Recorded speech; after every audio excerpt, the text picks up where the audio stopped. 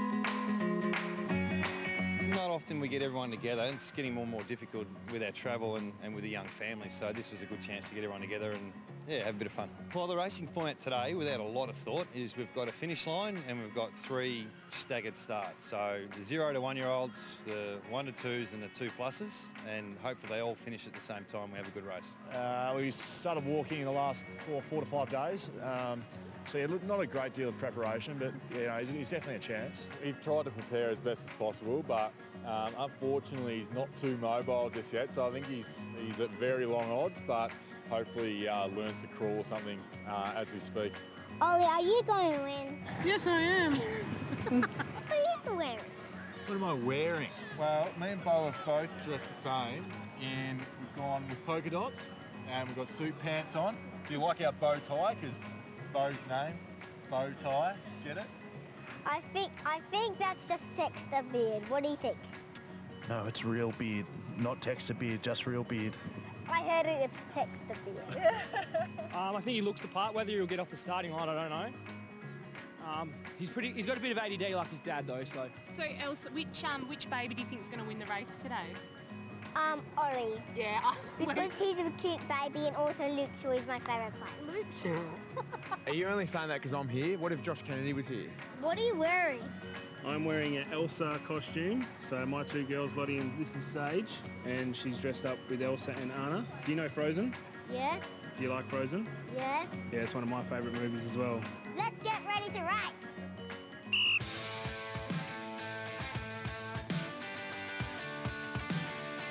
Marks, get set.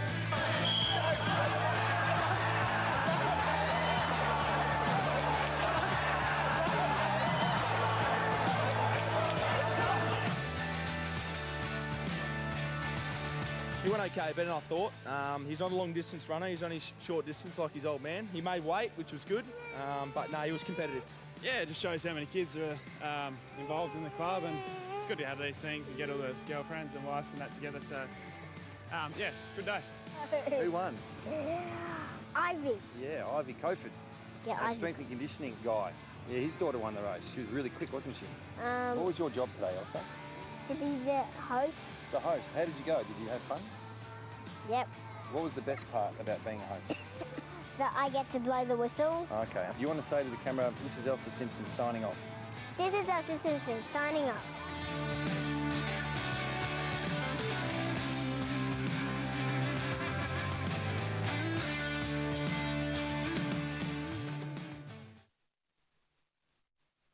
Is there anything better than Hungry Jack's thick cut chips? Yeah, Hungry Jack's large chips for just $2. Or a cheesy cheeseburger for $2 and a nuggets and chips carry cup only $3. Penny pinchers everyday value at Hungry Jack's. We're at Hamilton Hill. It's a high support facility, which is just another one of MSWA's care facilities. We're out here. We've been able to talk to some residents. I've got a couple of really good friends who I've known since the very start here, and Kath's one of them. She's probably my harshest critic. She emails me every time after a game. I've been the ambassador for MSWA for about 8 years now. It's been a really fantastic journey. I've been able to meet some amazing people along the way, and it's fantastic to be able to bring, that connection with West Coast and MSWA. Are probably a big powerhouse now, I suppose, in WA as well as West Coast are, and West Coast are doing a lot of stuff in the community, and I suppose they're just spreading their wings. So it's been great to be able to have that connection come together, and we've allocated a day game, one of the games during the season, which is round 7 for Gold Coast. So that's going to be all about MSWA, which will be pretty cool. So that's going to bring a bit more awareness. There's a lot of research and breakthroughs that the docs and the research team has been able to come up with over these last few years, but we just need the much needed funds to help keep pushing that, and they've got some good momentum at the moment, so hopefully we can keep pushing some more funds towards that, and hopefully it's just around the corner being able to find this cure. All these funds, I suppose, helping people living with MS, but also people with all neurological diseases, so that's probably one thing that MSWA have been able to bring in the last few years is not only helping people with MS, but also other neurological diseases.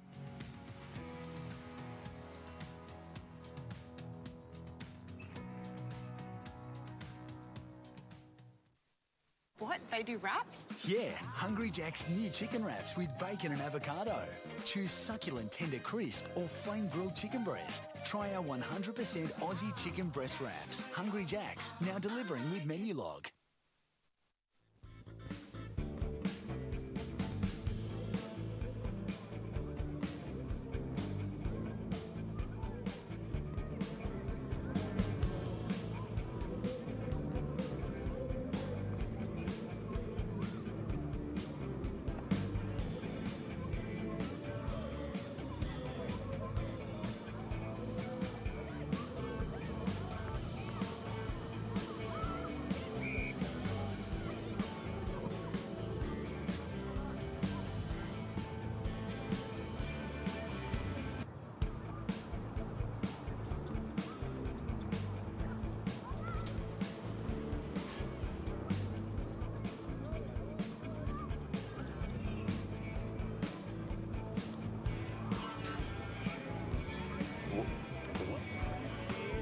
Steel Blue Over for round 17's action of the WAFL. West Coast against Swan Districts, courtesy of Diploma Plumbing. For all your plumbing inquiries, visit diplomaplumbing.com.au, and of course Hungry Jacks. We take a look at the scoreboard at half-time, and Swan Districts really put their foot down there in that second quarter, gaining some ascendancy over the West Coast Eagles, turning a 2-point deficit into a 26-point half-time margin. Hayden Clark, George Hampson from halfback with 2 goals for them. Josh Cipro, one of the goals of the day, courtesy of Diploma Plumbing with 1. And West Coast fighting hard. Archie, Brander, single goal kickers. The rain is starting to fall here at Steel Blue as we see some halftime highlights. That was probably your leading contender for Diploma Plumbing goal of the day.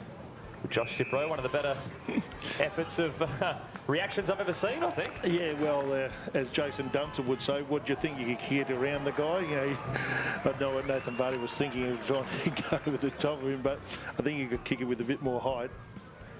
They've certainly got some ground to make up, and this solo performance from Kurt Mutimer from outside 50 really gave West Coast just some confidence and belief, I guess, that this game is still well and truly within their grasp of coming back.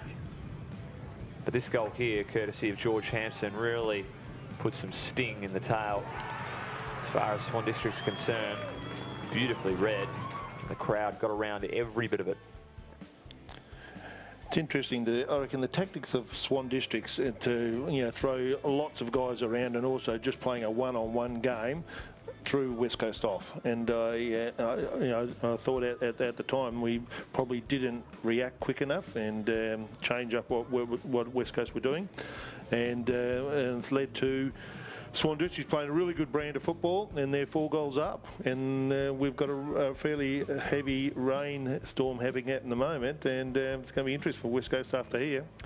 Obviously, you never want to chase tail in excess of 4 or 5 goals when the rain starts to pour in a half. But I mean, what do you think? Let's pretend scores were level at this point, Locks. What do you think rain would do as far as West Coast is concerned? It would be a major concern because obviously, with rain, it brings the skill level down. It makes it a lower scoring game. Being 4 goals down now, you've got to score 4 goals just to get in front. Now, if Swans kick 1 there, you've got to score 5. And the breeze we've got going at the moment, we saw what Swans did with the breeze. They scored very well in their second quarter. So, West Coast have got to be 2 or 3 in front at 3/4 time, I reckon, to have any chance of maybe winning this game. For those just joining the stream, courtesy of Diploma Plumbing and Hungry Jacks, defender Liam Duggan in his return game to the WAFL after his 1-month lower leg stress injury is unfortunately going to take no further part in the contest today. We believe it to be a lower leg injury. I think we're guessing to the point of whether it is his knee or indeed that ankle that has caused him some trouble over the last 4 weeks. So we'll certainly learn more in the St John of God Health Update later in the week as far as the West Coast camp are concerned.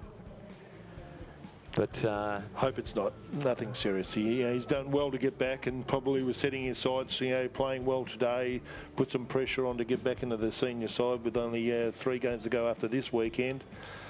Well, having an injury at this time of year is not great. West Coast the first to take the field here in this second half, and the first time they would have felt rain here at Steel Blue Oval. They do have some ground to make up, but there's enough talent in this side to do so. They are taking on, of course, the last position Swan Districts Footy Club, but you wouldn't know it from the footy they've displayed here in the first half. They've been on top in many aspects of the game from about the tick of the start of the second quarter, I think, Locks. Yeah, look, Swan Districts have been absolutely fantastic, and it'd be interesting to see how the psyche of the West Coast players, you know, playing away from home, but not even being able to play at your home ground each week, you know, how that plays on their mind. You know, I was just thinking that, you know, you look at the likes of Subiaco and East Perth who get to play at Leederville. They get to play there 4 times against each other during the year, and then if they give West Coast 2 more games, you know, they don't play many games away from Leederville. So what's the feedback from the club in relationship? Would they like to play games at Minerals? Oh, I'm sure they would, and they did have that one a couple of weeks ago. Yeah. That West Perth relinquished control of to West Coast, and the crowd and atmosphere and style of play as far as West Coast is concerned, they were very happy with the day, a comfortable victory in the end, but no doubt, I think they'll be hoping for that to change in 2020 and beyond, but I don't think that's been decided at this point in time. I love this stat though, Locks. You go to the Waffle website, have a look at this one. So Liam Duggan, unfortunately, will take no further part and got injured very early in the game. 0 disposals, 1 inside 50 though. What, do you headbutt it in there? Work that out, will you? Yeah, sometimes, yeah. But we were looking at the stat before we went off air, and it was quite interesting that West Coast have had 32 hit-outs to Swan District's 8. But you're not seeing any correlation that from the stoppages that there's any West Coast taking advantage of that. So maybe that's something that the West Coast coaching staff would have tried to address at half time. That's right. So it's been Vardy and Williams the dominant ruckman today, and the same was said last week against Delahunty against the Lions. And I guess many just put that aberration of a massive discrepancy between the hit-out dominance and clearance, losing the clearances, and I guess they probably put that down to Subi's midfield and how classy they indeed are. Yeah. But when it repeats again, I guess the question has to be asked whether there is some things that can be adjusted and be better from our midfield collective. Yeah, and it comes down to where you're directing your hit-outs to, and are you changing up your hit zones, are you running different plays and all that, and are the opposition just saying, well, we'll just read to your ruckman and go from there. That's what Subiaco did last week, and they were very comfortable in trying to read the taps, and also Subiaco's backline was very comfortable in rebounding as well, so if the ball did come in, they took it out quite quickly. West Coast, of course, just outside the 5 at the moment, looking in. 7th position, I believe, of the WAFL ladder. And I think one of the great facets of making finals from the point of view of having an affiliate and having your AFL side in finals is that atmosphere and feeling around the club, especially when you head into finals. If you've still got your Waffle affiliate playing finals, then the training atmosphere and the buzz is still there rather than have 10 to 12, 15 players that know they're no chance of playing but still have to front up for training and can't go on their season break, you know what I mean? Yeah, 100%. And you know, from West Coast's point of view, they'd like to make sure that their reserves team gets in there and they can go as deep as they possibly can, because they don't have any restrictions, I think, when they're playing in the finals time, especially on the weekends that West Coast will be playing finals. So a big second half in store for West Coast. They've got some ground to make up. 9-5, 59, 5-3, 33, a 26-point margin. Some other interesting scores around the league. East Perth are in front of South Malin. Work that out. And you've got Peel in front of Tigers and Sharks in front of Falcons. We're underway here in the second half. WAFL round 17 action, courtesy of Diploma Plumbing. And of course, Hungry Jacks. Archie with the flight of the ball, can't take it. Ainsworth's clever feed is interrupted. Couldn't get it to Ashman in the end. Still fighting hard at ground level. Wilson barrels it out of his defence. Tough ball to handle there on the wing for Smith. In the end, the ball is going to be deliberate out of bounds. So West Coast looking quite gloomy now across the ground. The rain has just held up for a split second. Hoping it remains that way. Brayshaw kicks long, bounces off of Gault's chest in the end. Vardy, beautiful collect to Archie. He's run down immediately by Turner, but West Coast still retain the footy. Scrubber kick going across the face. It's all Swan Districts. Glass McCasker, beautiful fake. Short pass, untidy, goes through Watson's hands. Brander quick onto it. Bailey Williams trying hard to get to this contest. Brander's down. In fact, behind play. Hamstring, I think. Looking some kind of lower leg. I think you've picked it. Severe cramp, or he's done something. No, the trainer has put up his hand immediately. It's trouble there for Jared Brander, and he's tried to stand up. Don't know if the camera can get a look at this, but tough sight for West Coast Eagles fans at the moment. He's going to be helped off by both trainers, and this is very unfortunate for the young man. I think the umpires are going to stop play, which is the right decision. This ball up is happening right in front of the interchange gate, and oh goodness, that's now 2 soldiers down as far as West Coast are concerned, and he tried to stand back up. Gee, that seems as innocuous. Did he grab his right hammy there, I think, just as he exited screen? That's a total guess from someone that failed human bio in year 12, so don't hold a gun to my head. And it does make it hard for West Coast now. With two blokes down on the bench, you with your rotations and that, it puts a lot of pressure on. In the back there against Hutchings, umpire said nothing wrong with it, and Wilson claims it. His kick spins sideways. Noble read it best, got a hand in there. Blakely, Brayshaw did well to get both arms around the doctor on that occasion. Archie sends it high. Robilliard waits underneath it, Ashman in fact. Gee, a shocking kick there. Got Galt. Oh, Flint goes through his hands, bit untidy. The boys just getting used to these slippery conditions here at Steel Blue Oval after the rain hit at half-time. Brooksby, back feed, Flint a bit fumbly in the early going. A couple of Swan Districts tacklers wrap him up. And isn't that the worst? You spend all half-time getting hyped up. This is a chance, boys. Let's get a good start. Bang, hammy, gone. Yeah, gone. Yeah, no, it's very unfortunate for the young guy. Good body of the work there from Williams against Blakely. Allen has a fresh area on the tee. Archie did well, snap round the corner to the pocket. Oh, Vardy, tremendous body work against Fulgrave there. Takes a beautiful slips catch in the end, and West Coast a chance for first blood here in the third term. And this is where West Coast could become dangerous. If some of their bigger blokes start to take the marks and present down forward, they could have a real opportunity to open up this game again. Vardy gives himself some room, and that's a quality finish from the big man. Terrific solo effort. And Archie's goal assist was fantastic on the left boot as well. West Coast trim the margin back to 20 points. Yeah, really good stuff here by Brendan Archie. Forces it forward. Vardy with the superior body work pushes his opponent out of the way, and then the snap on goal. What a terrific snap. As you said, this is going to be a hard mountain to climb as far as West Coast are concerned. 2 fit bodies on the bench, and Swan Districts are full arsenal on theirs, but I look forward to watching the grit and heart that West Coast will have to show to get back into this ball game.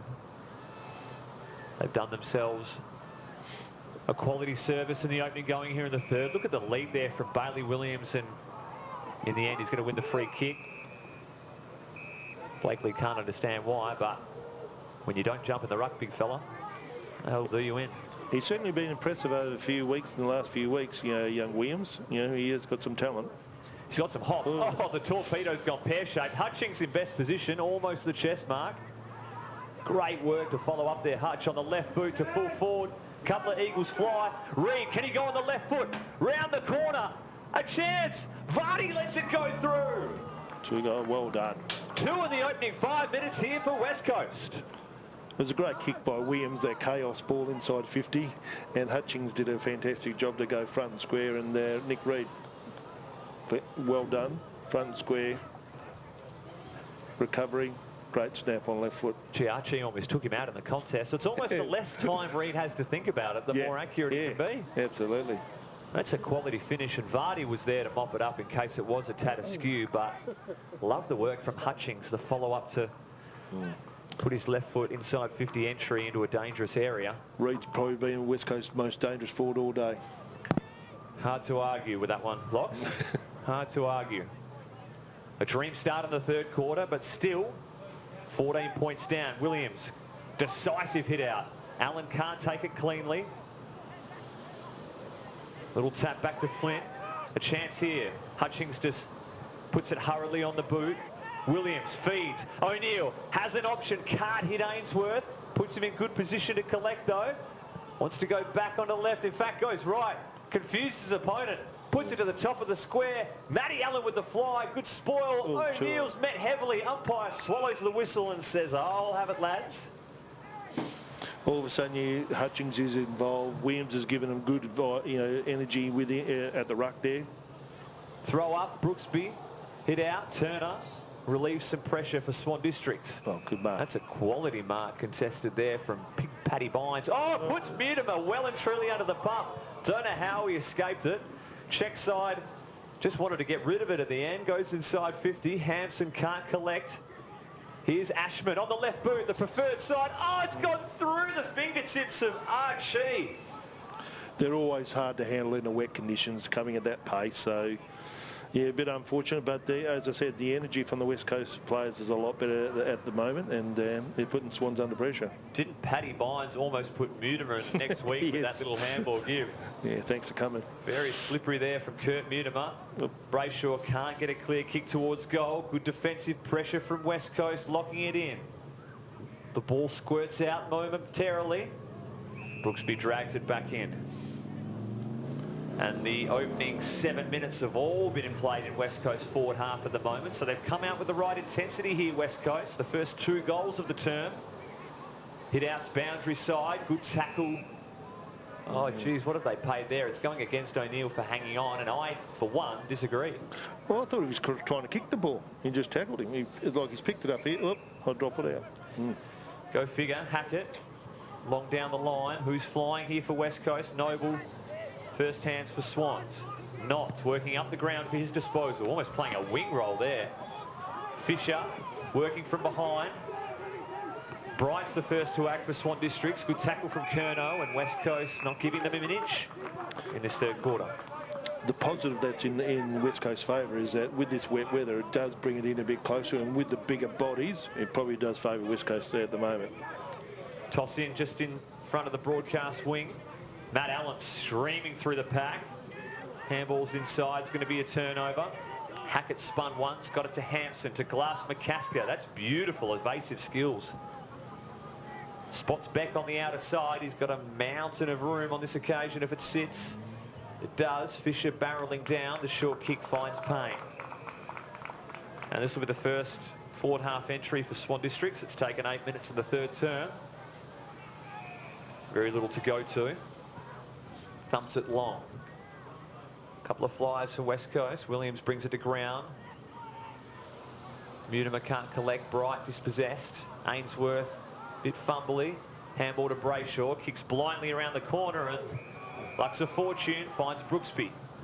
Short over the top to Reed. There's only one option on as far as West Coast are concerned. It's Rebillard. Chooses not to go there. We can hear the coaches next door just saying, just wait a little bit. He does. Sends it long. Inside 50, Hampson takes care of that one over the line and out.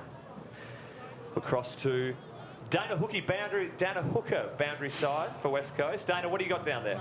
Yeah, thanks, Thumper. Just got a report from the West Coast camper and Jared Branzer, who obviously came off the field with that leg injury. He's not going to take any further part in today's game. He's still under assessment, but it's a soft tissue injury of some sort that they're keeping to themselves. But yeah, he's done for today, unfortunately, because he's been so prolific out there for West Coast, so it's a real shame. Thanks for that, Dana. Of course, averaging a sizable amount of disposals for the year. Over 17, which is quality for a man of his size. The kick inside 50 is dropped easily by Gold. A chance for West Coast. In the end, a kick out of defence there from Hackett. Ball well and truly up for grabs just on the outskirts of West Coast Eagles forward 50. Howlett just escapes the Curnow tackle. Ainsworth provides great defensive support there for the Eagles also. Payne just hoists a pitching wedge up to about centre-half back. Vardy, that's bounced off his back there, I reckon. West Coast inside 50 entry, but it's all Warwick Wilson on this occasion. Must have been touched. Must have been touched here, and they've called touch. So I think, yeah, the thing with West Coast, their pressure's been a lot better around the ball. Tremendous hit out there from Brooksby. Snap round the corner. Has it got it? Good bounce. That's tremendous ruckwork. Mark Hutchings. What roving that is. And West Coast, all of a sudden, the first 3 goals of the third term, well and truly back in this contest, trailing Swan Districts by 8 points. So you're seeing that Hutchings is starting to have a real influence on the game at the moment. Vardy's starting to have a real influence on the game. Allen's having a real influence on the game. So West Coast bigger body midfielders are starting to really step up at the moment. You talk about West Coast dominance and hit-outs, and that's exactly what they need to start doing. Yeah. Making the most of it in dangerous opportunity, and well and truly a contender, probably the front runner for the Diploma Plumbing Goal of the Day. For all your plumbing requirements, visit diplomaplumbing.com.au. And all of a sudden, right back in this contest here, the Eagles. Nathan Vardy, clear hit out. But it's all bright. Swan Districts on this occasion. Riggio on the left. Almost aiming for Ainsworth on that occasion. Goes to ground. Costly. Hanson doesn't. Handball looking for Payne. Can't find him. Brayshaw in support, as to is O'Neill. Back feed to Ainsworth off the non-preferred. Matty Allen almost takes it cleanly on that occasion. Hard to do in these conditions. The rain coming down, still trickling down here at Steel Blue Oval. High ball, Ainsworth sitting underneath it. Vardy arrives late. Spoil only as far as Riggio. But Swan District's kick going well and truly out of bounds. Was it touched? I think the boundary umpire going to collect, so off hands. Vardy's having a real influence on the game at the moment. You know, his work around the contest and providing a real big body is favouring the West Coast at the moment. 16 hit-outs, 4 disposals and a goal for Nathan Vardy in today's contest. Going against Smith on this occasion, wins decisively. Goes to Ainsworth. Gee, that's tremendous hands there from Ireland. The switch is on. Finds Glass McCasker. Short option on the wing. This is Beck. Play opened up fractionally for Swan Districts on this side, but West Coast flooding nicely. Kick down the line. Bynes from behind. Good spoil. Even better collect from Ainsworth to Rotham. O'Neill to Allen. Back to O'Neill. He's got a little bit of time to assess. The kick forward looking for Reed, but Ashman got in the way. Oh, just shirks the tackle at the right moment there, Hackett. And the kick's looking for Beck, but he'd already got the ground under slippery conditions, so bit of a let-off there as far as West Coast are concerned. This game's still well and truly alive here, though. 3 goals for the West Coast Eagles in the third term to 0 from Swan Districts. Can you see the player being helped by trainers there? Yeah. Is it Robiliard? Yeah, 61. It is indeed Robiliard. Having a look at, he's in no hurry to get off. The player about 20 yards from him, and he's got no interest in it. Yeah, he got one as he went into tackle. He got one in the shoulder, and I think also one in the jaw. Just to the left of screen there. So he's still on the field. Archie, sublime body work there. Hutchings loving the left boot today. On this occasion, can't stay in. He'll come off for a spell, Mark Hutchings. Bailey Williams on, hardly a like for like, but it's going to work nicely if they go down the line. They don't. What a mark that was from Beck. He's been pretty impressive, this young kid today, you know, young Beck. Very slight, obviously, but he's very good overhead. Wilson, good. Again, switching play, and that is precise ball movement in the wet from Swan Districts. Full grade. If Beck hadn't have taken that mark at centre-half back, West Coast were on at the foot of that ball. Oh, the kick was sloppy. Brayshaw read it best. Happy to hold things up at this point, Hamish. Inboard to Allen, off of his chest, back to Brayshaw. Just has to kick long. Ashman underneath it, not the man you really want, sitting underneath contested marking opportunities. It's probably not his forte. Kick down the line, Noble almost happy to punch that ball out. Have a throw in. He's not your biggest power forward, is he, young Ashman? Gee, obviously Mark Hutchings having a much-needed spell on the bench. He's been quality in the early going. Eric McKenzie giving him some words of wisdom. Don't know how much time Eric spent in the midfield, but I'd still be listening to the Big E's.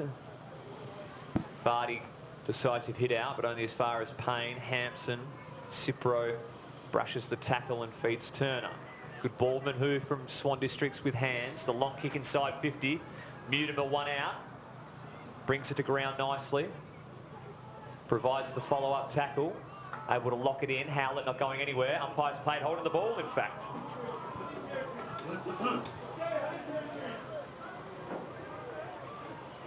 He's got a short option on. Finds Allen. Is to come on this left side, but nothing doing on the broadcast wing. He does have numbers behind play. This is Edwards. Great to see Harry Edwards back into this side. Last game was back in round 6. Ball goes out of play. Obviously succumbed to a stress fracture in his foot. Locks showed plenty in the early goings from a first-year West Coast Eagles recruit. Yeah, and playing down back is probably not where he was as an 18-year-old. He played more as a centre forward or a midfielder. So, you know, he's doing pretty well for himself down back. Smith v Williams. It's all Bailey Williams on this occasion. Can't find a target though. He's claimed. Spun around by Noble. Umpire waves play on and Riggio parts the seas. Kicks inside 50. Curnow needs to hold strong. Ball at ground level. Good pick up from Howlett. Goes backwards with a chip. Finds Beck. Is it 15? I'd argue it.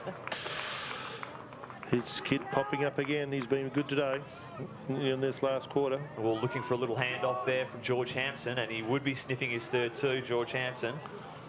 Is this 15 metres? Probably. Just. Beck. Going to strike it from just inside 50. He's given it a fair roost, but it's pushing a tad left. In the end, Swan District still searching for that elusive third quarter goal. The lead out to 9 points. We've got a game here. Tremendous fight by West Coast. 2 men down. If you've just joined us, Liam Duggan and Jared Brander succumbing to lower leg injuries. Will take no further part in the contest. Liam Duggan obviously in his return game from a lower leg stress injury, so absolutely devastating for the 2018 Premiership player and getting his hopes of a AFL recall back on track. Let's hope it's not disastrous news as we find out later in the week. Allen a sweeper, little ground handball to Archie, has Brayshaw on the outside. He's searching for Ashman, just thumps it forward. Reid has to go, 2 Swans collide, O'Neill prevails. Puts it on the left boot, 1v1, no player between here and the goals for Keegan Brooksby. Boundary line a win.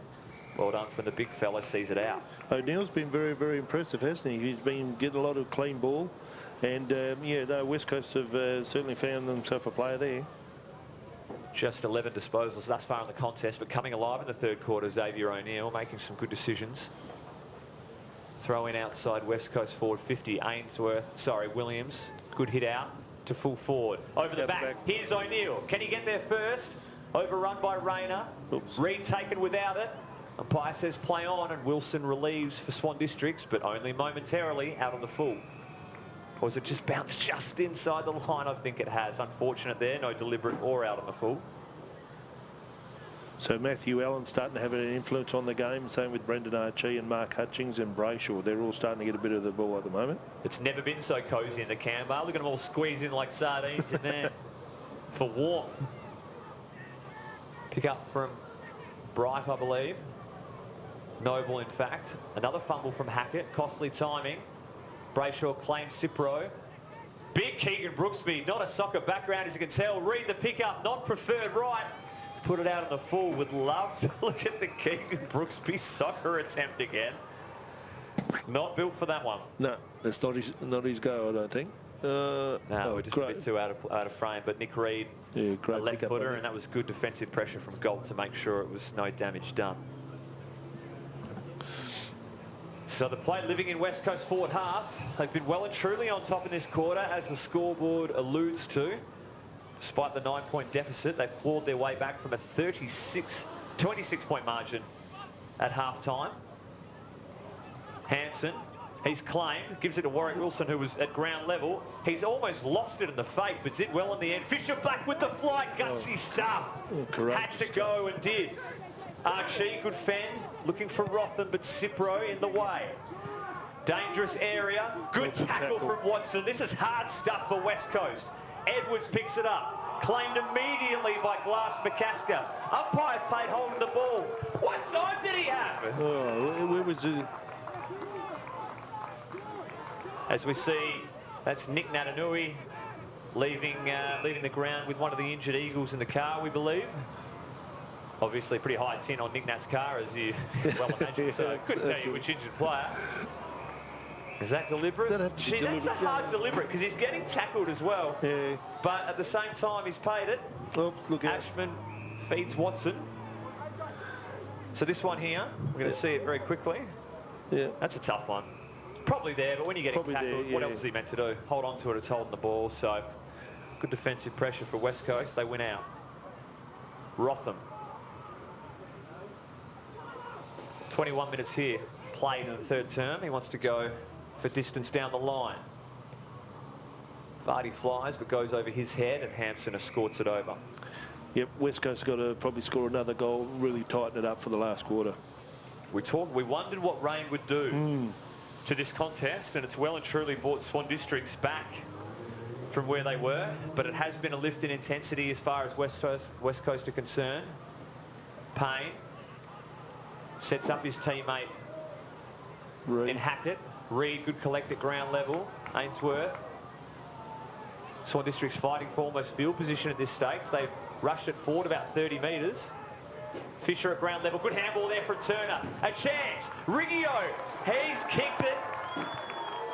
Swan Districts just pushed, hustled, wanted it more on that occasion. And Riggio, too classy of a player to let that opportunity slip. And great call from yourself, Steve. They just kept forcing the ball forward until they got a player who was clear, which is Riggio. The pressure, they just keep forcing it forward, forcing it forward. This handball from Turner, well and truly one of the goal assists of the day. Heard the voice, 180 spin turn, and Riggio hooked it, but just managed to sneak inside the upright. Yeah. You do have to, in wet weather, you change the way you play a bit. Probably less handling the ball, force the ball forward, get it in a position where you can score, and that's exactly what Swans did. They needed that one. It's their first goal of the third term. It's 3-1. And the lead back out to 15 points in favour of the Black Ducks. Here at Steel Blue Oval. Back in the middle, Williams flies high. Good hit out, but no West Coast player in the vicinity of that hit zone. A chance now for Curnow to win. His opponent in Bright went to ground, but got back up well. Watson provides defensive pressure. Ainsworth feed to Hutchings. Barrels it down the line, wants to stay in. In the end, Hampson taking it out of bounds. No switch on for Swan Districts at this point, so you think down the line is the only option for Warwick Wilson. Nope, just sold a bit of candy. Dupes Rebillard into it, gains 20 yards. Goes down the line, Fisher front position. Cipro with good hands as he's had all day. Send it to centre half forward. Allen in best position. He's got 3 Swans around him to contend with. Good tackle. A chance here. Garcia, in fact Clark at ground level attempted the kick. Didn't get anything on it. Ainsworth clears. Drop mark there from Hackett. And he indeed hacks it forward inside their forward 50. Just a host of players around this footy. Good luck trying to get a touch out as Brooksby's claimed by Noble for a ball up. Swan District's been impressive in the last 5 to 10 minutes. They've certainly raised the intensity as they had to do to weather the West Coast storm in the third term. Blakely just trying to gain distance running through tackles there. Rotham, little dinky handball, doesn't work. A chance, Bright, well claimed there from Hutchings. Gives to Cipro, to the pocket. Has he claimed the mark? Umpire's called play on. Gee, that was fortunate. Rotham.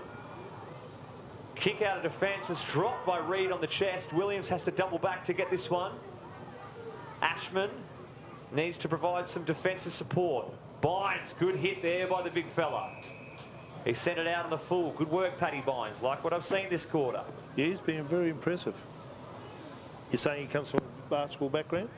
Yes, him and Brody Riak are our Category B rookies. Okay. I haven't taken him on in one-on-one basketball yet. I'm not silly.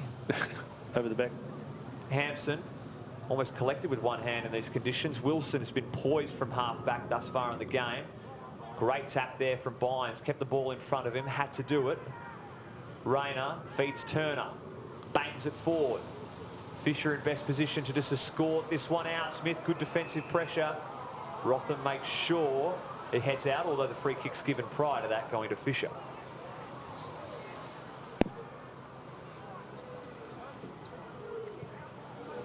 The Eagles captain on the day sends it down the line. Hampson had room to collect, but the boundary line wins out. As I've touched on, Andrew Fisher skippering the West Coast Eagles today with the absence of Fraser McInnes. It was a late omission to the side with a bit of soreness. He's been pretty good down back. I liked his efforts. He's pretty hard at the ball. He's played all but one game this year. Yep. As Fisher. Good hit out there from Brooksby. Another clearance for West Coast. Good hit there from Rebillard. Need to lock it up here, Nick Reed. He does. Heath Lear, he's been commanding down back. A carpenter by trade, formerly of the Kingsley Footy Club. Won the C grade best and fairest of the league. Went up to B grade, won that one too. Fantastic. Not a bad couple of ticks on the resume in that area.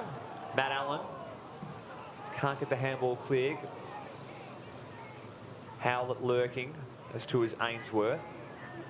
If the umpire plays something here, I couldn't even tell you which way it's going. Swan Districts apparently.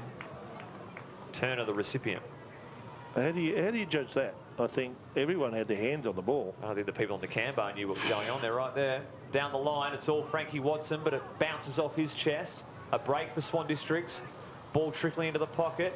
Edwards, that's as clean as you like in these conditions. O'Neill has a loose man in Flint across the goal face, and West Coast able to retain possession. Beautiful kick to Archie. Very little on this side of the ground. Gee, the kicking board's dangerous and fed almost the most poised man on the day in Warwick Wilson. Heads forward. Got an player all by himself, and that one stings as Bright takes an uncontested mark, 25 out. Yes, if you're going to bring it back inside, you've got to make sure you hit your targets up, and especially you don't want to give it to people like Warwick Wilson. He's got a fantastic left foot, and he sees the game very well. And I think Luke Webster will be preaching patience on that point of view. There was no need to go quickly or down this side. There wasn't a lot on. In the end, Alex Bright with a chance. Oh, he's hooked it though. What a let-off. It's a big let-off for West Coast. They haven't kicked accurately this quarter when they probably should have, the Swans, but we'll take it. 16 points the margin. Ticking into time on here of the third term. Watson taking the kick-out duties on this occasion. He trots out to the out of side. Sends it long. Vardy, the target, gets hands to it. Not taken without it. Claimed the free kick, acting on point.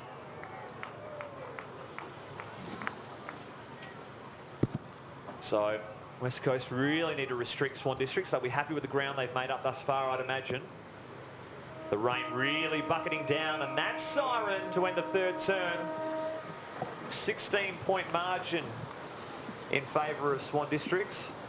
West Coast have eaten into the half-time deficit by 10 points, and this is the heaviest the rain has been here at Steel Blue Oval. Thanking you all very much for tuning into the West Coast Eagles live stream, whether you're watching through Facebook or YouTube. It's of course courtesy of Diploma Plumbing. Get all of your plumbing needs at diplomaplumbing.com.au, and of course Hungry Jacks. We thank them very much for their support. Just Nick Reed went down to the rooms, so hopefully it's nothing serious. Have a look at some third quarter highlights, and that was certainly the moment that kick-started this quarter. Archie, brilliant ball to Vardy, and he did a bit of individual brilliance there. Nathan Vardy, been dominant in the ruck for the majority of the day. Hutchings, left foot kick round the corner. Nick Reed avoided the Archie tackle on that occasion and finished strongly on the left boot for his second goal of the afternoon. And didn't he love every bit of it, Nick Reed. That hit out there from Brooksby, absolutely sublime, and Hutchings just returned the favour with his first of the afternoon. Good to see Mark Hutchings back in West Coast colours after his hamstring injury, but unfortunately for West Coast, Riggio getting the margin back out to 3 goals deep into that third term. Let's run through some of the major ball winners, Locks, for the entirety of the day. So we got Matthew Allen, he's got 19 after three-quarter time. Archie, 16. Hutchings, 16. Hamish Brayshaw, 15. And obviously Nick Reid, 14 and 2 goals too. Down forward for Swan Districts, Josh Cipro, 18. Warwick Wilson, 18 off halfback. George Hansen, also off halfback, 16. So you can see that Swans have got good drive on their halfback flankers. And young Jackson Beak, he's had 15 possessions to kick 1 goal too. So, look, West Coast were a lot better that quarter. They played with a bit more energy, especially some of their senior players. You had Nathan Vardy up forward and also in the ruck, and I thought young Williams did a good job in the ruck. They started to utilise their dominance and get out of the stoppages. And but Swans, after halfway through their third quarter, I thought they played really, really well. Confined their game style, got not so many touches, just kept forcing it forward with Riggio kicking a beautiful goal. So, yeah, Swans have played some really good footy up to this time at three-quarter time. The goal kickers for the game thus far, the only multiple goal scorer for West Coast, Nick Reid with a couple. And then it singles to Jared Brander, who was, of course, helped off of the field with what appeared to be a hamstring injury about 1 minute into the third term. Very unfortunate for Jared Brander, who's had a quality season in his second year for West Coast. Let's hope it's nothing too serious. Nathan Vardy with 1 goal in that third term. Mark Hutchings also in the third quarter. Kurt Mutimer, 1. Archie and Chaz Flint with 1. Looking on the other side of the fence, 2 goals to George Hansen, 2 to Riggio, and 2 to Aidan Clark, and then singles to Dylan Smith, Noble, Cipro, and Jackson Beck. And I remember when you could get a tan in the first half if you'd have laid out there on the grass, Locks, but that is a distant memory at this stage. Certainly a lot of people turn up to the footy today wearing shorts and just singlets. And Did you laugh at them? Did you laugh at them when you saw them? No, I thought they were very smart at that time. It was a good call, but now I think we will be laughing on it if we can get out of here. It certainly is pouring down at the moment. Looking forward to chatting with development back coach Mark Nikoski. I think Dana Hooker's got him boundary side. Dana. Yeah, thanks, We're joined by Mark down here on the boundary. Jeez, it's got a bit wet, hasn't it, out here? Yeah, the weather's set in, so it's going to be a nice scrappy last quarter. So that's what we're after our boys to get after it. Yeah, it was a good fight back in that quarter. I thought they stemmed the flow of Swan Districts, who had a real role on it in there. You're a couple down in rotations, but what do the boys need to do this quarter to get up? Fight it out. It's all about their gut. So if we want it more, we'll get it done. But it was great to see them respond on the back of a disappointing second quarter, and that's more of the footy that we're after. That's more of the brand that we're after. So if we bring that, we're a chance. Yeah, most definitely. Well, best of luck for the last quarter. Hopefully they can fight it out in this tough weather. Thanks, Dana. Stay dry.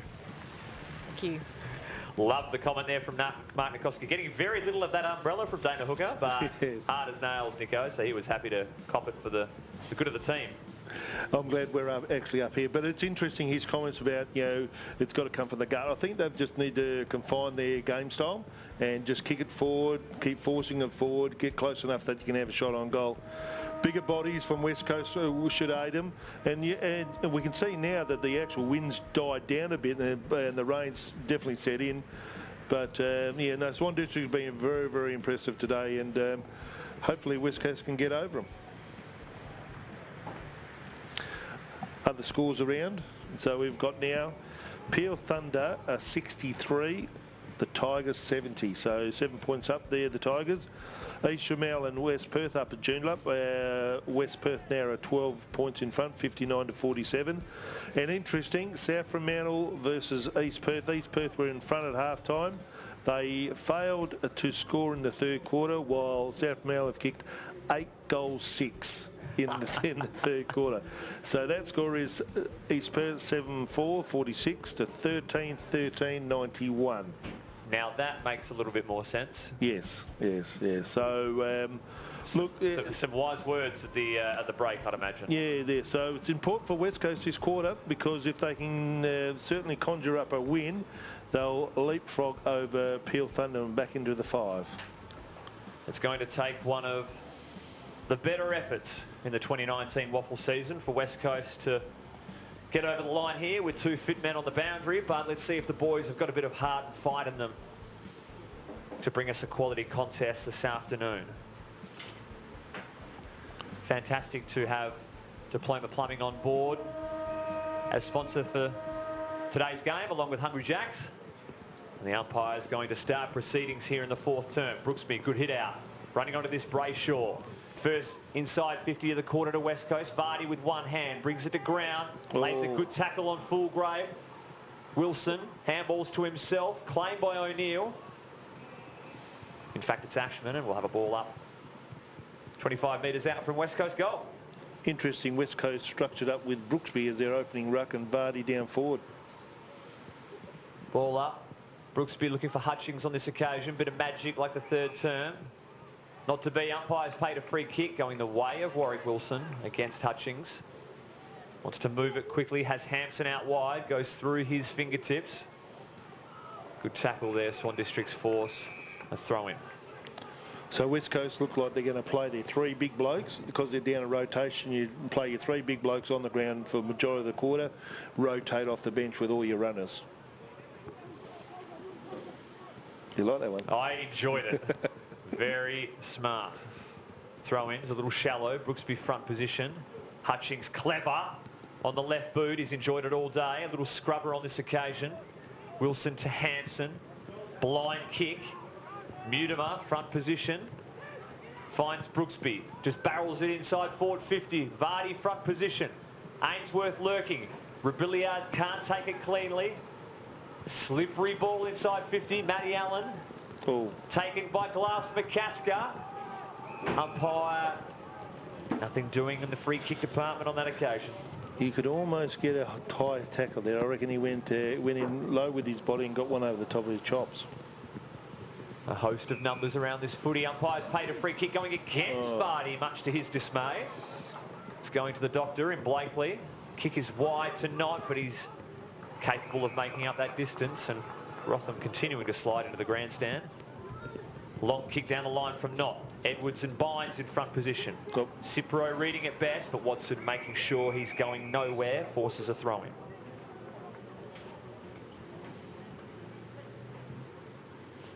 Worst thing you can do as a backman, let the ball come over the back, especially in these conditions. So young Edwards needs to make sure that that ball keeps in front of him.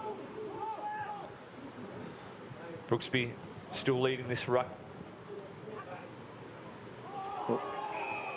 Hutchings taken without it. In fact, holding the ball, so they're very hot on that one. Turner, the tackler.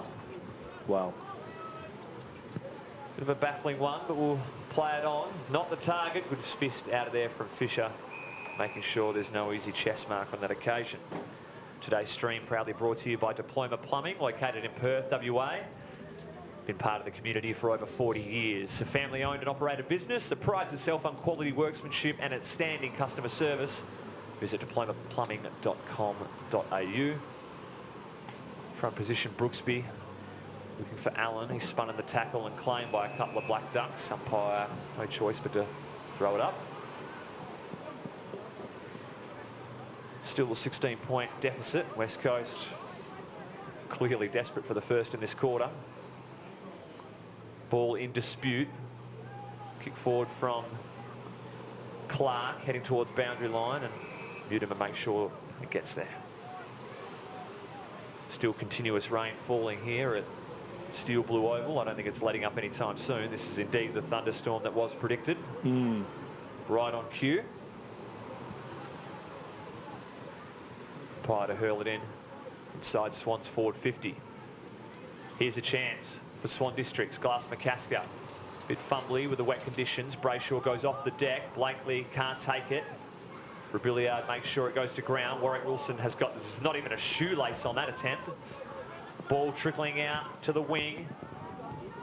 Players struggling to keep their feet on this occasion. And Warwick Wilson makes sure it heads out of play. And the ground in very good condition not to get any kind of mud or puddles forming. Yeah, it's been, they've done a good job out there at Bassendean Oval.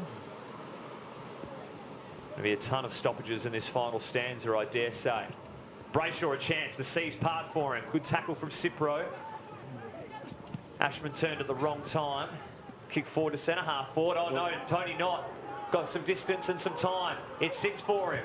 Just needs to steady. Tony Knott making no mistake. That's all class there from the Swan Districts veteran.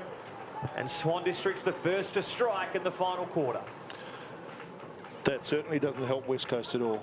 There's no good. It got over the back, Tony Knott, and took on the opportunity and steadied and kicked a good goal. It's one of those ones. We had a bloke who flew third man up over the back. Tony Knott was there. Easy goal. How much time has he spent in the forward half this year in 2019, do you think? Right? Not a lot, not a lot. That's why I was very surprised when they started with him and also with Fulgrove down and forward. And yeah, he has been a forward, obviously when he was at West Coast and in his early part of the career, but in the last 5 or 6 years, he's played majority down back and been very, very good. He's a really, really good player. Well, on that occasion, it almost looked like Bynes had not at that moment, or he's at least down there on the backup ruck. And for just his second game of the league footy, Paddy Bynes, from a basketball background, he's got his work cut out for him, because I think he's going to have to play a lot of this quarter with 2 fit blokes on the bench. Yeah.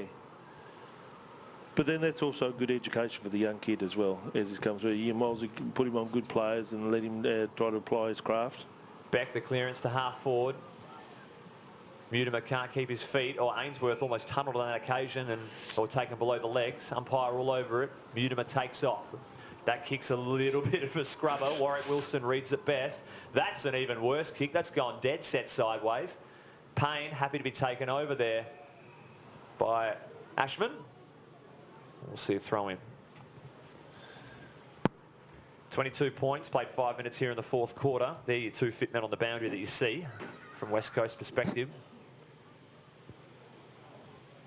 4-goal deficit. Need to get on their bike relatively soon. Ainsworth could pick up in these conditions, but he's claimed immediately.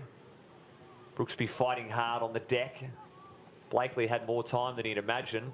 Turner's volleyed it in midair, and it's not a bad effort indeed. Fisher and Rotham can't decide who wants it. It's going to be a free kick going the way of Bynes, however, from the marking infringement. Paddy Bynes puts his big leg into that one down the line.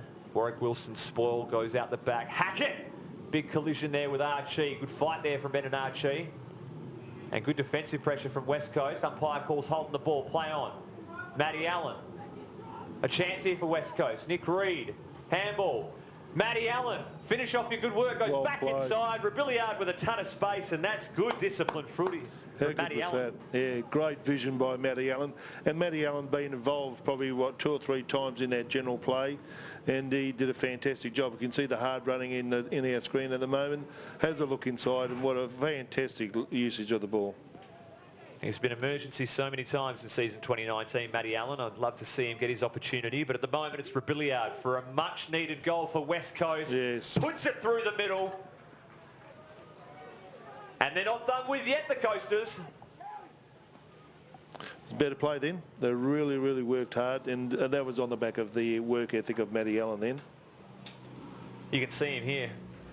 He cops the hit, refuses to give up the wonderful sprint. Nick Reid doing the same. Look at the run from both Nick Reid and Matt Allen. Yeah. And Rebillard holding his ground. Did tremendously well to finish, because missed that goal, dejected, spirits are down. It was an important one to nail. Plenty of time here for the West Coast Eagles to chip away at this lead. 16 points the margin. Just 8 minutes played. Plenty of time to come. Brooksby's been good in the ruck so far. He's going against Blakely on that occasion. Searching for Brayshaw. Swan Districts interjects. Cipro with another clearance. Ainsworth back with the flight. Francis Watson.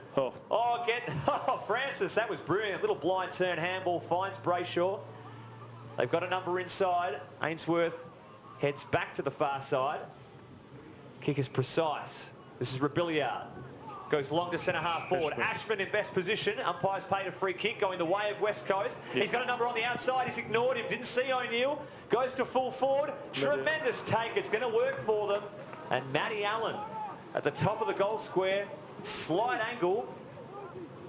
A chance for West Coast to get their second within a couple of minutes. If he kicks this, I reckon game on. He's had a great game. This is his 21st possession for the game. Matty Allen, instrumental in the previous goal. Can he put one through himself? Oh. He has. Yes. Great work by the South Australian. And West Coast shrink the lead back to 10 points. His work ethic in the last 5 minutes, his ability to generate multiple efforts in the play, I reckon has been outstanding.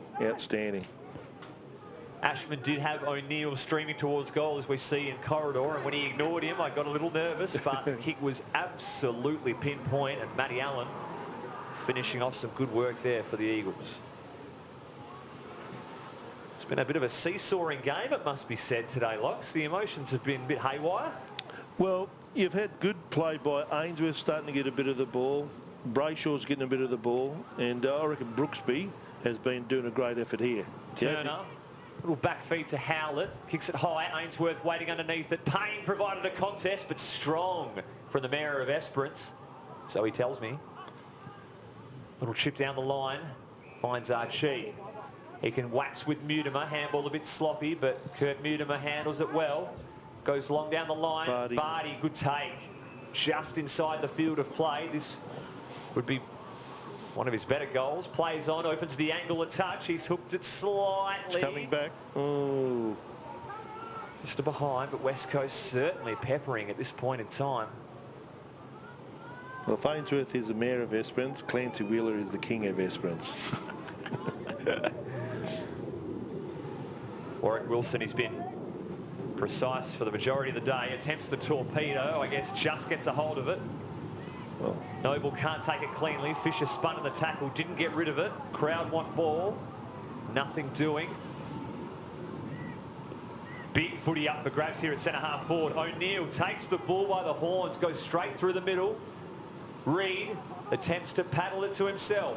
It sits up. Backfield to Flint. Snap round the corner. Nowhere near the target. We'll get a brief update from Dana Hooker, boundary side. Dana.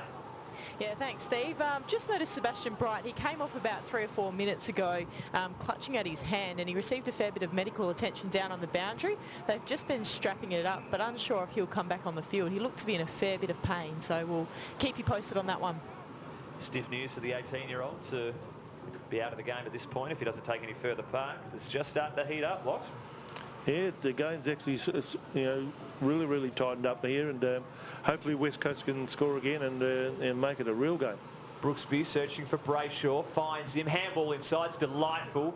Ainsworth finds O'Neill, back to Brooksby, kicks into the centre-half forward region, off hands, a chance for West Coast.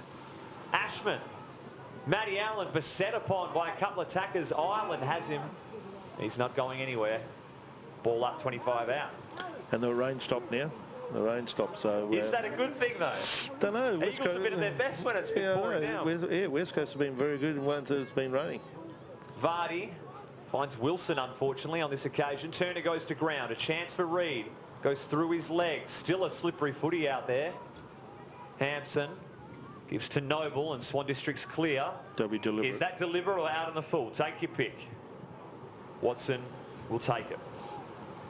But we saw Vardy then really dominate the hit inside 50, but it was to no one. No one's on the move. West Coast have got to certainly adjust. Truckload of players inside forward 50 for the Eagles. Nick Reid snaps it round the corner. Hackett drops what he should have taken. Well claimed in the tackle there from Ashman. Taken there from Smith. Oh, is that a dangerous off the deck? It is. Tough one for Swan Districts. Turner's going to argue his point. But in the end, Chaz Flint's going to be the recipient. And whether you want to go contact below the knees or kicking in danger, flip a coin. Yeah, well, I thought that's what the rule was brought in for, those ones where you dive over a bloke who's going to, trying to get the ball or even kick the ball, because that's the real dangerous one. But I suppose Turner hasn't really attempted to go low on this occasion, as Flint has done. Yeah. He's opted the kick. I don't think there was much in danger there, but a chance here for West Coast to bring it back to 3 points the margin. Can Chaz Flint put through his second goal of the afternoon? Yes. What a beauty, Chaz Flint. West Coast back into it. The closest it's been since the opening quarter here. And the game well and truly alive. The Eagles fighting it out, tooth and nail. 2 fit men on the boundary. If you're just joining us, Liam Duggan, Jared Brander, both lower leg injuries, will take no further part. One player even escorted out by the Nick Natanui chauffeur assistants. And West Coast Eagles, would you believe, within a kick. And geez, they've really fought hard to get into this position, Locks. Once again, I think like Brooksby's given them really good service in the middle here. And the thing is, Allen, Hutchings and Ainsworth have been the real people who've been driving it hard. Back into the middle. West Coast been on top in clearances of this quarter. It's going to be Swan Districts on this occasion. Bright collects. He's back on the field from his hand injury. The feed to Turner was a bit too hot for him. O'Neill. He's been good this quarter. To Hutchings. Another clearance. Inside 50 into for West Coast. Vardy hands. Can't bring it in. Hampson a bit fumbly. Just collects. Put Wilson well and truly under the pump. Look at West Coast surge. Yes. And it's holding the footy, would you believe? Nick Reid. He's on the right side for a left footer. Plays on immediately. Round the corner. Yes. Is it coming back? Nick Reid, you beauty! What a great goal. Great goal. Great pressure inside the 50 by the West Coast forwards. Well done. His 3rd goal for the afternoon, Nick Reid. He's got the accuracy on point from his quarter-time misses. And that is up there in the discussion for the Diploma Plumbing goal of the day. What a tackle there. Warwick Wilson seeing little of it. Could have been a bit hot with the call. In the end, Nick Reid, as I said to you, the less time he has to think about it. That's right. Just play on and just kick Nick. Because he's 3rd for the day or 4th for the day, 3 for the day. What a fantastic effort down forward. West Coast coming home hot here in the 4th quarter.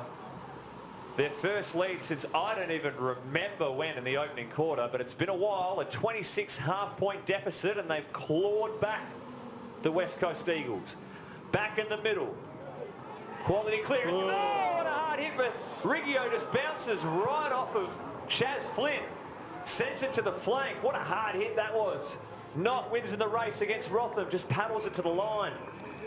Yeah. I didn't know who was going to get more hurt than that one.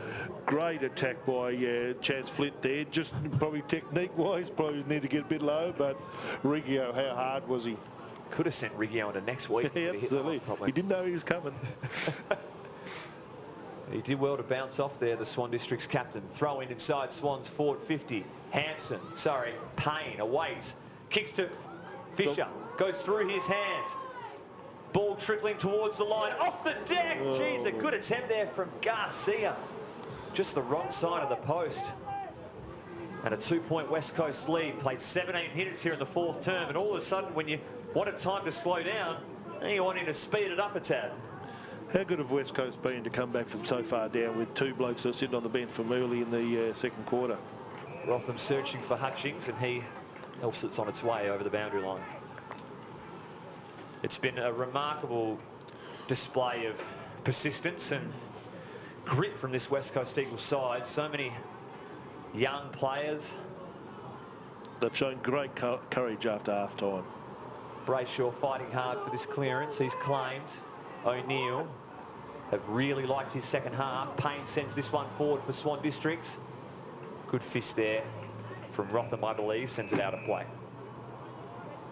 Now, you don't really want them to go into their shell and play a ultra-defensive style of game here. You need to somewhat remain with the same mentality of what it's been for this first 18 minutes. Yeah, you just got to keep working along the boundary line, for West Coast. Every opportunity they can, they just work it down the boundary line. Don't bring it back into the corridor. Again, it's Payne with his 3rd inside 50 in about 5 minutes. Kick is a little bit untidy on this occasion, and Mark Hutchings will take it. No switch available at this point. I think it's a Monty that's heading down the line. Hutchings drives in that direction through the hands of Galt. Able to send it back into play, and wouldn't you know it? Howlett called play on for some reason. Had to go around the corner, snap, top of the goal square. Off hands. Bright couldn't take it cleanly. Was it touch perhaps? Must have been touch when the kick came back, I would say, but because he called touch straight and play on straight away. It was very fortuitous for Galt's little inside 50 entry there, but Certainly came unstuck with the calling of touch. Throw in forward pocket. Brooksby continuing to ruck the majority of this quarter. Edwards slung off it. A kick forward. Have they paid that 15 of two Eagles? Absolutely crunched into each other as well. Not to matter as far as Swan Districts are concerned, because it's going to be Hackett to line up from about 45 out to give Swan Districts the lead back. And what you're seeing now is that young defenders relaxing. He's ended up giving it up. Yeah. Turn to the recipient. Better angle. Still probably same distance out. And he's probably got a better leg. He can kick a ball really, really well, young Turner. Couldn't break into the Swan Districts Colts team back in the day. From 45, directly in front. He's drilled it for the Swannies. They've retained the lead. Still plenty of time remaining as far as West Coast are concerned. Just 20 minutes played in the fourth term. But and this little kick there, unfortunate, dangerous areas. You want to go boundary. Good courage there from West Coast to go back with the fly, but Hackett just positioned 1A. Yeah, and then you've got Turner who sucked off the actual contest, not been picked up. All the West Coast young defenders were thinking that he's going to have a shot on goal. Pass it, easy goal. You do love the emotion there for Turner, for a team that is currently sitting last, to be so up and about. Yeah. Although it's going to mean nothing in the context of their season of ladder position, certainly wanting to break this 7-game losing streak. Swan Districts have been outscored by 128 points in the fourth quarter this season. That's a remarkable stat, looking to break that to come away with this game, but West Coast throwing everything at them to ensure good mark. They pinch one. Good grab there from Garcia, moves it quickly to Cipro. Kicks to centre half forward. Watson in best position, takes it uncontested, could even be 50, but umpire paying a free kick. I don't know what the point of that was. Switch is dangerous. Good fist in there by Glass McCasker, but Rotham there in support. Kicks to Fisher. Good follow-up tackle there from the Eagles, and they're able to hold it up. Frantic footy in the last couple of minutes there. Yep. The Canberra wasn't happy with that decision. They thought the Swan District bloke was interfered with. Ainsworth attempting that chest mark, but quality spoil from Glass McCasker. Hutchings running out of room. I don't know what the Canberra want there, but it's going to be another throw-in. 22 minutes played, 4-point deficit. What a game we have here at Steel Blue Oval. West Coast attempting a comeback from 26 points down at half-time. Hit the lead moments earlier, but a goal from Turner giving it back into Swan District's favour. Brayshaw kicks forward. Bynes and Brooksby at the foot of this one. Good pick up there from Ashman. Just bundles it forward. That could be as deliberate as you like if it goes out. Kicks for distance in the end. Wonderfully managed. Drabiliatis squats it over. Yes, I think you could have called that deliberate, but he's probably lucky that it really slowed up just before it got to the boundary line.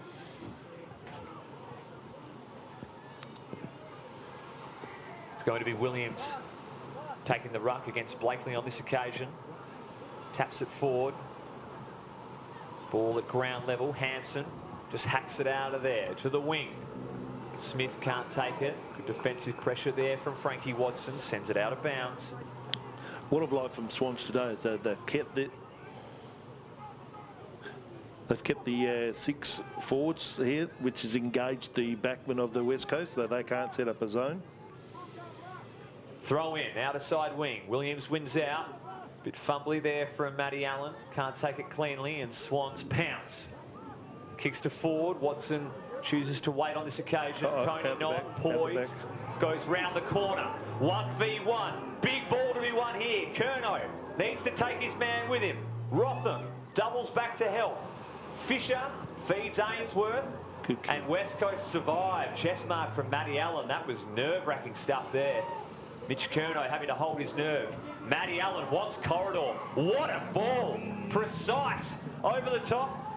Good kick there from Reid. He's got a couple of men on if he can move it. Paddy Bynes is one out if I can get to him. Oh, tremendous work from Rayner intercepting that one. A certain goal goes becking as far as West Coast is concerned. I'm worn out. And they're able to maintain possession. Oh, they had two. They had Bailey Williams going back towards goal, and Paddy Bynes didn't have a man within 30 metres of him. Nick Reed's kick needed to get a bit of air. You know, probably putting it on the ground wasn't the better kick. Here's another chance for West Coast. 24 minutes in, still a bit of time remaining. Best not panic. Crowd wants ball. I don't see how that's going to happen. Brooksby finishes off the tackling work there, started from Bynes. Umpire to ball it up. How much time do you think left to go, Steve? That's a great question. There's been a few goals this quarter. You'd have to think about 4 minutes. Don't know what Cipro's done there, but I think some sort of injury. Back in play now. Oops. Hutchings nowhere to go. He's well held up. I think a touch under 4, 3 minutes maybe. 3 minutes remaining. Paddy Bynes exiting field. Nathan Vardy no doubt going straight to full forward on this occasion. They can't make too many subs this quarter, and that's one of them. Host of numbers around the footy. We're going to have another ball up. Swan District's opting for Glass McCasker for sweeping this contest, so can't let the ball go out the back for an easy clearance. Brooksby hears the voice of Matty Allen, but he's well covered. Garcia, handball to Turner, but put him well and truly under the pump. Hard footy to be won. Swan District's not giving an inch. They realise they can't give up a clearance here, because it could be a shot on goal as far as West Coast are concerned. West Coast need to clean out the contest here at the moment. They've got too many guys around the ball, which Swan Districts really want. We'll have a blood rule. It's going to be, is it the skipper in Riggio coming off for Swan Districts? A handy break for the Eagles, right in crunch time. Probably the best clearance player Swans have around the contest at the moment. He's coming off with blood under the eye. Cipro also coming off for Swan Districts. Payne coming on. As to is Howard. So in this situation, you want to start to clean out your midfielders. Your forwards need to come back, so you have a low, what they call a low set, and you actually open up the space between the contest and your forwards. Because at the moment, Swans want to condense all this, and they want to put as many people around the contest as they possibly can. Yeah, West Coast have semi-equalised. No sweeper now as far as the Swans are concerned. And here they go with the clearance. The Black Ducks. It's through Turner. Left foot ball. Curnow from behind. Spoils Bright effectively. Ball in dispute, but this gets wrapped up between 4 big bodies and do it all over again. A territory battle at this point in time. Hasn't been a lot of clean footy in the last 5 minutes. West Coast desperate to get on board. Hutchings' tap was perfect. A bit of 2 hit-outs combined through the legs of Rayner. Here we go. Oh, Warwick Wilson just interjecting at a perfect moment for Swan Districts. Rotham had to provide a contest. Watson needs to see this ball out of bounds and does. They had the sideways handball available running inside forward 50, but Rayner, that's twice. That's good hands, wasn't it, eh? Good hands inside the contest. Because West Coast were out. They were out. Get that handball through, they were out. Played 28 minutes in the 4th quarter. Surely not long remaining. West Coast down by a kick. Hamish Brayshaw spun in the tackle, just gets it out. Archie met it with force, but couldn't collect. He's back onto it, Archie. Gives straight to Turner, however. Kick to backline. Fisher meets it well. The skipper for the day. Brooksby just turns and bangs, but it's all Swan Districts. They've dropped a pretty simple mark in the end through Galt. Oh. Soccer off the ground is ineffective. They're just cleaner at the moment, those Swan Districts, making the right decisions. And composed down back. Francis Watson, a bit of FIFA skills to collect that one. Well, dispossessed by Garcia. Kick forward. Big ball to be won here. Rotham needs to see this over or get tackled, throw over the line, and effectively the ladder wins out. The crowd wants something, but they're getting nothing. I think it's going to be hard for West Coast now to get it up to the other end to score, unfortunately. You almost want Rotham to be tackled through the point post, making it 5 the margin and possession, so he'll learn from that, the young fella, but thank goodness he was back there, or it was automatic goals for Swan Districts. Not in the ruck on this occasion against Brooksby, and another stoppage. 29 minutes played, time getting away from them. Turner's goal looking to be the match winner at this point, and that was some time ago as far as Swans were concerned. Here's a chance. Edwards, blind kick inside the 50. Massive contest to be won. 1 minute remaining. We've just been given the details. Rotham needs to put a fist on this. Fisher contending with 3 Swan Districts players and the boundary line a win. So well, he's paid deliberate. That's a big win as far as West Coast are concerned. Fisher, with surely about 50 seconds remaining, pumps it down the line. Fly from Flint. Good spoil. Gives to Howlett. Well tackled. Hardly got a fist on that. Calls play on Watson. Is enigmatic best, but unfortunately his kick is off target and out of play. All Swan Districts need to do is retain this footy and it's the game. It's below 30 seconds now, you'd think. Yeah. And this valiant effort. 48 seconds. 48 coming to an end for West Coast. Williams could spoil, but it's collected. Well sharp from Rotham, but... So you're looking at 30 seconds now. It's been a quality contest to watch in the last 5 minutes. Not a clean game of footy, but certainly heart and mouth type stuff for this West Coast Eagles supporter base. A throw-in. Everything needs to go right. Good hit out there from Brooksby. Allen can't take it cleanly. Host of players under this footy. Yeah, Swans will just want to keep this inside, make a contest after contest, have another ball up. That's it. That's the game. Williams brings his opponent to ground. Bright small kick. Rotham doing his best. Watson hard tackle. Good pick up from Mutimer on the wrong side, but shirks the tackle. Last roll of the dice for West Coast. Kicks to no one in particular. Archie does well to just bring it to ground. Allen's there. These Eagles players are exhausted at this point. And they fought hard today, West Coast, but in the end, it's the last place Swan Districts getting over the line by 4 points. 12-8-80 with a gritting victory over West Coast, who fought valiantly. 12-4-76. Heartbreaking stuff if you're in the West Coast Eagles supporter base. The second quarter really the recipe for disaster as far as the club's concerned. Making it a 26-point deficit at the major break, and despite their best efforts and with 2 fit men to work with on the sidelines, they've fallen agonisingly short in this contest. You can't put anything past the West Coast boys. They were down and out, 2 rotations down. I thought after half-time their energy was better, and I totally agree. The second quarter was the one that really put them behind the 8 ball. A tough one to swallow as we see Harry Edwards converging with a few ex-Swan Districts teammates, of course, from the Bassendean area in his playing days and his first game back for the footy club. As to Mark Hutchings, who fought well in the inside midfield role today, and unfortunately Liam Duggan, the 3rd West Coast Eagle Premiership player from 2018, not even registering a statistic before he was helped off the field with a lower leg injury, and Jared Brander, the 2nd Eagle to fall through a lower leg injury today, and both taking no further part in the contest. But in the end it was so close, but just not quite good enough on the day. Really just a seesawing battle in the end in terms of Swans dominance, Eagles pegging him back, and that kind of momentum jostled from first bounce to final siren. And we mentioned during the broadcast about the hit-out situation. West Coast ended up with 71 hit-outs to 23. Remarkable. But I think Keegan Brooksby had 50 hit-outs the last time these sides met, so almost happy to concede that total, as long as they come away with the chocolates. Let's have a look at the full-time highlights, courtesy of Diploma Plumbing and Hungry Jacks. And Matty Allen, or it's indeed the 4th quarter highlights, and Matty Allen really was the spark West Coast needed in that final quarter.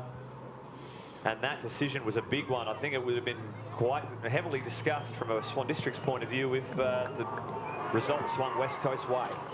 Yeah, look, I thought Matty Allen's efforts all day was terrific. I thought Nick Reid up forward, kicking 3 goals too. I thought he was great also. I thought young O'Neill was great. Yeah, first time I've seen him live, and I thought he was very good, and same with Hamish Brayshaw. But that goal there from Turner, received from his fellow Swan Districts teammate, lateral pass, and it was the right decision in the end, because Swan Districts come away with the victory on their home turf today, snapping a 7-game losing streak. And just have a look at what it means for them. Great stuff from the Black Ducks to hang tough in a game that will hopefully galvanise this club as they receive a standing ovation from their large supporter base that have come out in trying conditions to watch them this afternoon. As far as West Coast are concerned, that really does put a dent in their top 5 aspirations, but nonetheless, great to see some of the young talent we're showcasing in the waffle from West Coast perspective. The next clash, the round 18. Oh, I guess you could call it a local derby now at Lath Lane at Perth Football Club, Mineral Resources Park. Looking forward to that one. Always good to have a semi-home game as far as West Coast are concerned, and no doubt West Coast will be looking to get a couple of players back and right the ship after 2 straight losses. Yes, it certainly hasn't done their finals aspirations any good. We're losing the last 2. And they do sit outside the 5 now, along with Peel Thunder. They're a game, and but they do have percentage. They do have percentage. Oh, they actually sit 2 games now outside the 5. So, yeah, with 3 to play, yeah, they need to win probably all 3 to maybe make it. So at least they go up against Perth. If they're going to try to make some ground on anybody, they've got to beat the guys above them. And if they do play Perth, then they need to beat Perth and then go from there, because Perth does have a fairly hard run home. Spot on there, Andrew, as we run through some of the major possession winners as far as West Coast are concerned. Hamish Brayshaw with 23, Matty Allen 25 certainly came to life there in the 4th term. 19 to Nick Reed on top of his 3 goals. Really another outstanding game there from the West Coast Waffle Eagle player. 21 to Mark Hutchings. And as far as Swan Districts are concerned, it's 23 to George Hampson, Cipro 22, Warwick Wilson the leading possession getter off half-back with 25, causing a few headaches as far as West Coast were concerned. And I think that was the main thing. Warwick Wilson and also George Hampson gave Swan Districts a really good rebound off their half-back line. George Hampson kicks 2 goals from half-back, so there's lessons to be learnt there from the small forwards from the West Coast, learning lessons there, but well done to Swans, a good win and a good game. And that's all we've got time for here at Steel Blue Oval for round 17 of the WAFL competition. Fantastic to have your company from wherever you tuned in, whether it be the West Coast Facebook page or YouTube channel. We certainly appreciate your efforts and the support of Diploma Plumbing and, of course, Hungry Jacks. This has been the West Coast Eagles live stream of West Coast v Swan Districts. Not getting the chocolates today, but a commendable effort nonetheless.